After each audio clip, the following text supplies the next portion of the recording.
નમસ્કાર મિત્રો, ગયા લેક્ચરમાં આપણે ધોરણ 10 પ્રકરણ 6 ત્રિકોણ, જેમાં 2 માર્ક્સનો એક દાખલો અને 4 માર્ક્સનો એક પ્રમેય પૂછાય છે. પ્રમેય પૂછાય છે ઓરમાં તમારે કોઈ પણ એક જ લખવાનો છે.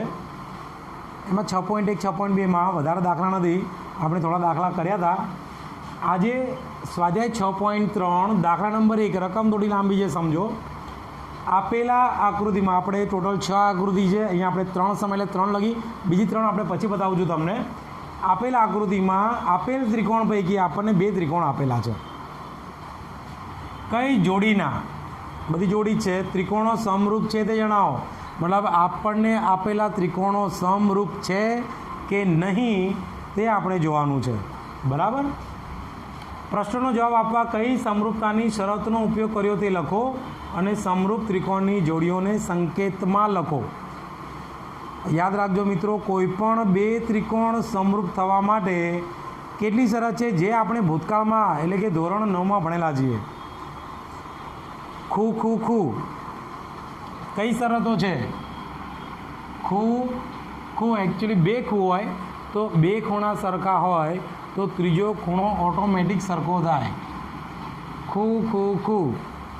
પછી આવે છે બા બા બા. બંને ત્રિકોણની બાજુઓ સમરૂપ હોય તો બા બા બા શરત થશે. બા ખૂ બા.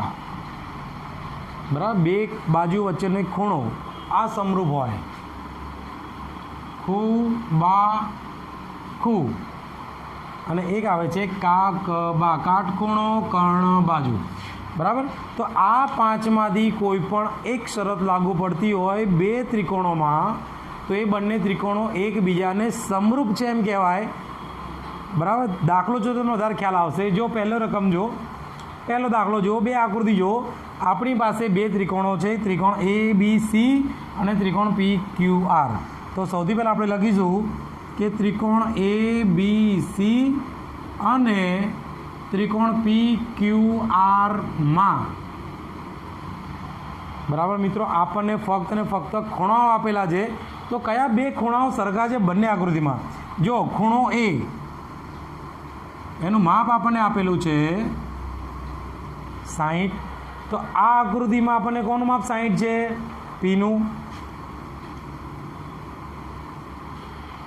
બરાબર. તો ખૂણો પી 60 છે. એનો મતલબ કે એ અને પી બંને કેવા છે? સમાન, એકરૂપ છે. એ જ રીતે ખૂણો બી, ખૂણો બી આપણને આપ્યો છે 80. બીજી આકૃતિમાં જો 80 ક્યાં છે? અહીંયા છે ક્યુમાં. તો ક્યુ બરાબર પણ 80. એનો મતલબ કે બી અને ક્યુ બંને સરખા થયા, સમાન થયા, એકરૂપ થયા. એ જ રીતે ખૂણો સી આપણને આપેલો છે 40. તો સામેની આકૃતિમાં આર 40 છે. એનો મતલબ કે સી અને આર બંને એકરૂપ છે, સમાન છે, સરખા છે.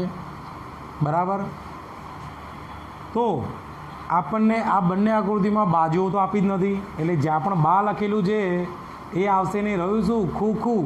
એટલે કે ખૂ ખૂ શરતને આધારે આ બંને ત્રિકોણો સમરૂપ થશે. હવે તમારે સમરૂપ લખવાનું છે. તો કઈ શરતને આધારે? તો માટે તમે 2 ખૂ લખશો તો બી ચાલશે. ખૂ ખૂ શરત અથવા ખૂ ખૂ ખૂ એટલે કે ખૂણો ખૂણો ખૂણો શરતને આધારે આપણને કયા 2 ત્રિકોણ આપેલા છે? એ બી સી અને પી ક્યુ આર. તો એને એકરૂપ કોણ છે? ત્રિકોણ એ બી સી. સામે લખીશું ત્રિકોણ એને એકરૂપ ખૂણો કયો હતો? પી. તો એ પહેલાં સ્થાને છે તો આપણે પણ પહેલાં સ્થાને પી લખીશું. બીને એકરૂપ ક્યુ છે, બી વચ્ચે છે એટલે કે બીજા સ્થાને, તો બીજા સ્થાને આપણે ક્યુ લખીશું. સી ત્રીજા સ્થાને છે તો આપણે ત્રીજા સ્થાને લખીશું આર. અને અહીંયા એક આપણે નિશાની કરીશું આવી, જેને કહેવાય સમરૂપ ત્રિકોણ એબીસી સમરૂપ ત્રિકોણ પી ક્યુ આર. ખ્યાલ આવ્યો? ખૂણા હતા, ઇઝી હતો. હવે આ જરા બીજામાં ધ્યાન આપો. આ જે બીજી આકૃતિ છે, બીજી આકૃતિમાં આપણને ખૂણા આપ્યા નથી, આપણને ફક્ત આપી છે બાજુઓ.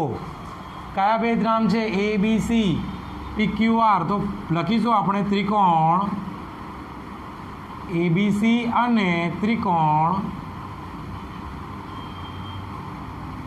PQR માં ત્રિકોણ ABC અને ત્રિકોણ PQR માં હવે તમને જોઈને કંઈક અંદાજો આવે છે. જો આ 2 છે તો 2ના બમણા 4 અહીંયા છે. આ 3 છે તો 3ના બમણા 6 અહીંયા છે. અને આ અઢી એટલે કે 2.5 છે તો 2.5ના બમણા 5 અહીંયા છે. બરાબર. હવે જ્યારે આપણે સમરૂપતાની વ્યાખ્યા જોઈ હતી એમાં કીધું હતું કે ખૂણાઓ એકરૂપ હોય. અહીંયા ખૂણાઓ એકરૂપ આવ્યા અને બાજુઓના ગુણોત્તર સમપ્રમાણમાં હોય એટલે બાજુઓને આપણે અંશ અને છેદના સ્વરૂપમાં લખીએ. ચલો આપણે AB લઈએ તો AB 2 છે તો એના બમણા કોણ હતું? QR. બરાબર. તો AB 2 છે QR 4 છે. જો તમે છેદ ઉડાવો તો અહીંયા થશે 2 2 4. જવાબ શું આવ્યો? 1/2. એ જ રીતે જે AC છે AC 3 છે તો એના બમણા 6 છે ને તો 6 કઈ બાજુ છે? PQ. AC 3 PQ 6. અહીંયા પણ છેદ ઉડાવો 3 2 6 તો આનો જવાબ પણ આવ્યો આપણને 1/2. બાકી કઈ બાજુ રહી? BC. અને એના છેદમાં શું લખીશું આપણે? PR. બરાબર. BC આપ્યા છે આપણને 2.5. PR આપ્યા છે આપણને 5. જો અહીંયા પણ છેદ ઉડાવો તો 2.5ના ડબલ 5 થાય. ત્રણેયના જવાબ કેવા આવ્યા? સમાન આવ્યા. એનો મતલબ માટે AB/QR બરાબર AC/PQ બરાબર BC/PR. બધી બાજુઓના ગુણોત્તરો સમાન મળ્યા. ખૂણાઓ કેવા હોવા જોઈએ? એકરૂપ. તો આ એકરૂપ જ હતા સરખા. બાજુઓના ગુણોત્તર કેવા જોઈએ? સમાન. તો દરેક બાજુના ગુણોત્તર ભલે માપ અલગ હતા પણ ગુણોત્તર આપણને કેવા મળ્યા? સમાન. 1/2 બધાના. તો કઈ શરત થઈ? આ કઈ શરત થઈ? ખૂણા તો છે જ નહીં. તો અહીંયા ખૂણા વગરનું કયું છે? અહીંયા કું છે, અહીંયા પણ કું છે, અહીંયા કું છે. આ આવશે બા બા બા. તો આપણે શું લખીશું? બા બા બા. શરતને આધારે હવે આપણી પાસે 2 ત્રિકોણ છે, ત્રિકોણ ABC અને ત્રિકોણ PQR. તો આપણે લખીશું પહેલાં ત્રિકોણ ABC. એને સમરૂપ કોણ થશે? હવે ધ્યાન રાખજો, આપણે આની ચર્ચા પહેલાં પણ થઈ હતી. જો પહેલાં બંને જો આ બંનેમાં કોમન શું છે? ઉપર A. નીચે કોમન શું છે? QR અને PQ. આ બંનેમાં કોમન એટલે કે સમાન શું છે? તો Q છે. તો ઉપર A છે સમાન, નીચે છે Q. એનો મતલબ કે A એને એકરૂપ છે Q. તો એ અહીંયા પહેલા સ્થાને છે તો આપણે પહેલા સ્થાને શું લખીશું? Q. બરાબર. ચલો આ પસંદ કરીએ. બીજું ત્રીજું. તો ઉપર કોમન છે C અને નીચે કોમન છે P. ઉપર કોમન શું છે? આ બંનેમાં C, નીચે શું છે? P. એનો મતલબ કે C ને એકરૂપ P છે. C ત્રીજા સ્થાને છે તો આપણે P પણ લખીશું ત્રીજા સ્થાને. હવે PQR માંથી P અને Q તો આવી ગયા. બાકી શું રહ્યું? R. બરાબર. તો બીજી આકૃતિમાં બા બા બા 3 બાજુઓને શરતને આધારે ત્રિકોણ ABC સમરૂપ ત્રિકોણ QRP થશે. બરાબર મિત્રો. જો ખ્યાલ ના આવે તો વિડીયો ફરીવાર જોવાનો. આના પરથી હું સમરૂપ કેવી રીતે લાવ્યો એ જરા જોઈ લો, આવડી જશે. બરાબર. ત્રીજું છે ત્રીજી આકૃતિ. એમાં પણ ખૂણાઓ આપ્યા નથી, ફક્ત ને ફક્ત બાજુઓ છે. આની જેમ જ છે પણ જોઈ લઈએ. ચલો જરા. 3ના બમણા 6 ઓકે, 2ના બમણા 4 એ પણ ઓકે, પણ 2.7 એના બમણા 5 ન થાય. 2.7ના ડબલ થાય, બમણા થાય 5.4. એટલે આ બાજુઓનો ગુણોત્તર સરખો નહીં થાય. માટે આ 2 ત્રિકોણો છે એ સમરૂપ નથી. આપેલ ત્રિકોણો સમરૂપ નથી. કેમ નથી ખબર પડી ગઈ?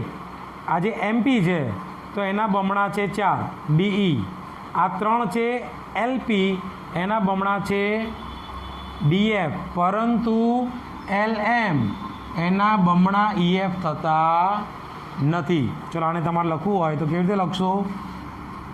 તો એમપી અપોન, હવે એમપી 2 હતા તો એના બમણા કોણ હતું? 4 ડી બરાબર એલપી એના બમણા હતા ડી એફ, પરંતુ જે એલએમ છે એના બમણા ઈએફ થતા નથી. એટલે કે MP upon D is equal to LP upon DF. આ બંનેનો ગુણોત્તર સરખો થશે, પરંતુ એલએમ અને ઈએફનો ગુણોત્તર સરખો થશે નહીં. માટે આ બંને ત્રિકોણો સમરૂપ નથી. બરાબર. 3 આકૃતિથી બાકીની આકૃતિ હવે આપણે જોઈએ. ચલો મિત્રો, હવે આપણી પાસે આગળની 3 આકૃતિઓ છે. બરાબર. આકૃતિને ધ્યાનથી જો ફરીથી 2 ત્રિકોણ છે એમ એન એલ અને પી ક્યુ આર. બરાબર.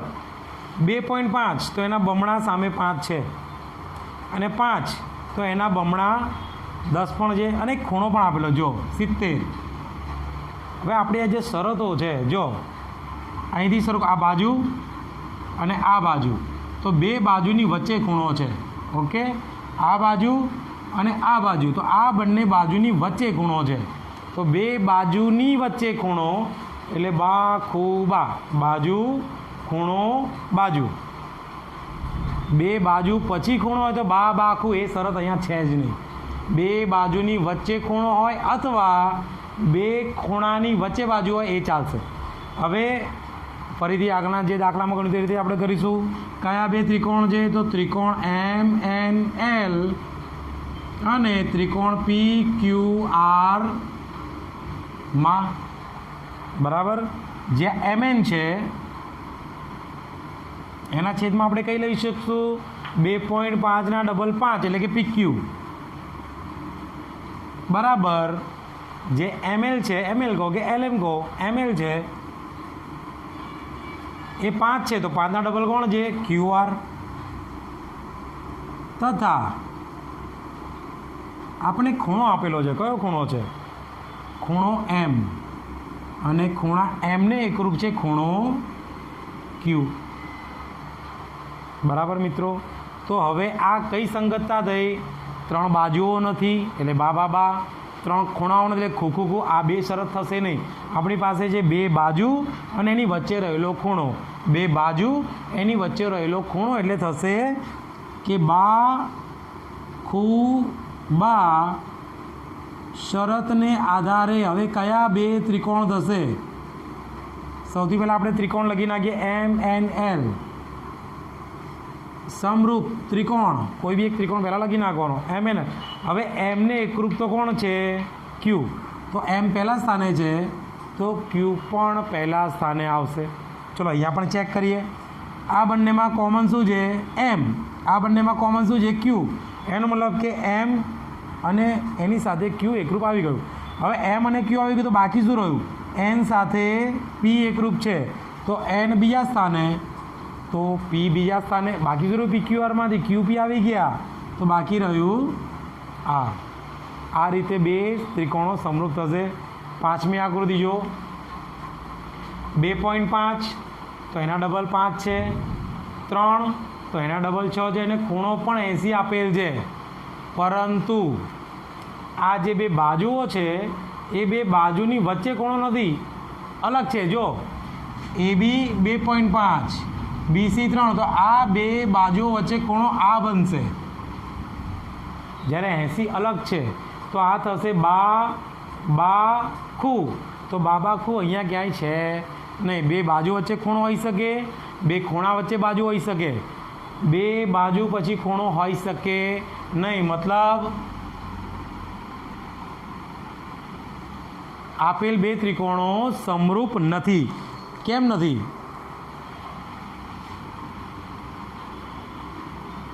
આપેલ ત્રિકોણો સમરૂપ નથી. કેમ નથી? તો બે બાજુઓ વચ્ચે આપેલ ખૂણા એકરૂપ નથી. આ કારણ આપણે આપી શકીએ. જો અહીંયા તમે જોઈ શકો છો કે અહીંયા બાજુ છે, અહીંયા બાજુ છે, એની વચ્ચે ખૂણો છે, ઓકે, પણ અહીંયા એવું થતું નથી, માટે બે ત્રિકોણો સમરૂપ થશે નહીં.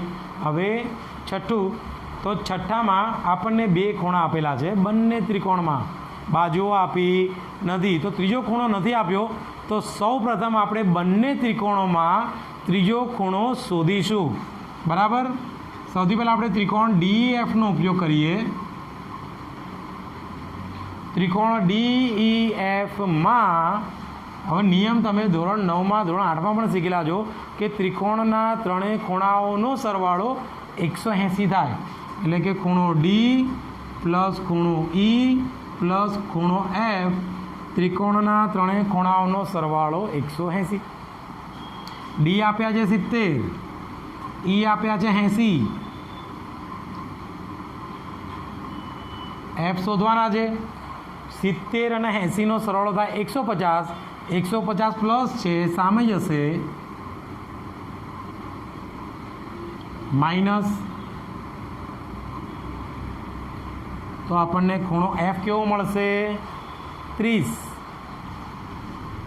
બીજું ત્રિકોણ કયું ત્રિકોણ છે? ત્રિકોણ PQRમાં. ત્રિકોણ PQRમાં ફરીથી ત્રિકોણના ત્રણેય ખૂણાનો સરવાળો 180 થાય. P ખૂણો આપ્યો નથી, શોધવાનો છે.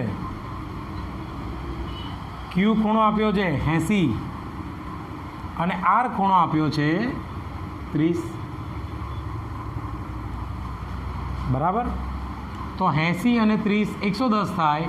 110 સામે જાય એટલે માઇનસ થઈ જશે અને 180માંથી 110 જાય, બાદ કરો એટલે વધશે 70. એનો મતલબ કે Pનું માપ કેટલું આવ્યું? 70. Fનું માપ કેટલું આવ્યું? 30. બરાબર. બાજુઓ આપી નથી, ફક્ત ને ફક્ત ખૂણા આપ્યા છે. તો કઈ શરતને આધારે થશે? તો ખુ શરતને. બે ખુ લખો, ત્રણ ખુ લખો, ચાલે. તો ખુ શરતને આધારે ત્રિકોણ, પહેલાં એક ત્રિકોણ નામ લખી નાખે DEF સમરૂપ.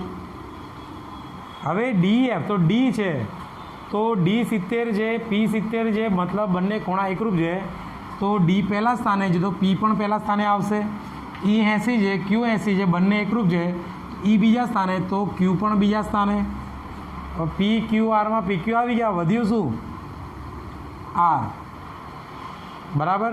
તો મિત્રો આ 6 આકૃતિઓ હતી. તો આ 6 આકૃતિ તમે ધ્યાનથી જોજો, વિડીયો ફરીથી જોજો, ના ખબર પડે તો ખબર પડી જ જશે. હવે પછીના દાખલા એ આપણે નેક્સ્ટ વિડીયોમાં